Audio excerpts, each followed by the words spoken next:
சாகித்ய அகாடமியின் யுவ புரஸ்கார் விருதை திருவண்ணாமலையை சேர்ந்த எழுத்தாளர் திரு வீரபாண்டியன் தனது பருக்கை நாவலுக்காக பெற்றிருக்கிறார்.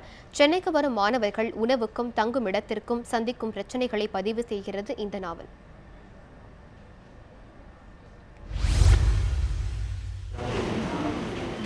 திருமணம் போன்ற நிகழ்ச்சிகளுக்கு செல்பவர்கள் பந்தியில் அமரும் போது பரிமாறும் இளைஞர்களின் முகத்தை பார்க்கும்போது இனிமேல் பருக்கை நாவல் நினைவுக்கு வரலாம். ஆம், மேல் படிப்பிற்காக சென்னை வந்தபோது தனது படிப்பு செலவிற்காக கல்யாண வீடுகளில் உணவு பரிமாறும் வேலையை செய்ய வேண்டியிருந்தது பற்றி இந்த நாவலில் விவரிக்கிறார் வீரபாண்டியன். அரசு விடுதிகளில் அடிப்படை வசதியற்ற நிலை பற்றியும் விளக்குகிறது பருக்கை. பருக்கைக்கு சாகித்ய அகாதமியோட யுவ புரஸ்கார் கிடைச்சிருக்கிறது ஒரு பெரிய சந்தோஷம் தான். அந்த விருது கிடைச்ச அளவுக்கு எனக்கு விடயம் கிடைக்கின்றது என்னுடைய தேவையாக இருக்குது.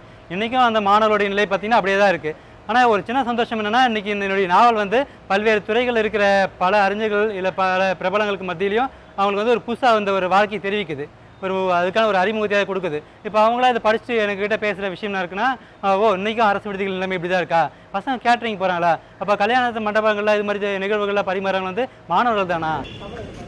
பருக்கை நாவலில் உள்ளது போல இன்றும் கிராமங்களில் இருந்து படிக்க வரும் மாணவர்களுக்கு தங்கும் இடமும் உணவும் ஒரு கேள்விக்குறியாகவே உள்ளது.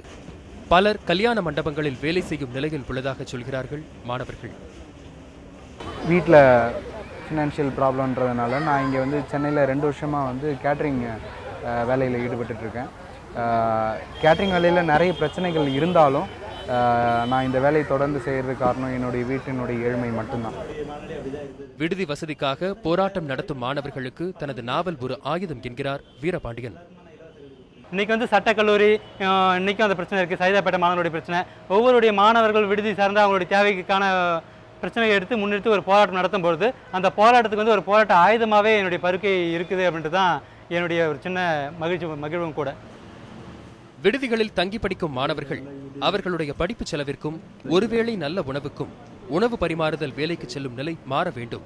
விடுதிகளில் படிக்கும் சூழல் ஏற்படுத்துவதே தனது நூலிற்கு கிடைக்கும் அங்கீகாரம் என கருதுகிறார் வீரபாண்டியன்.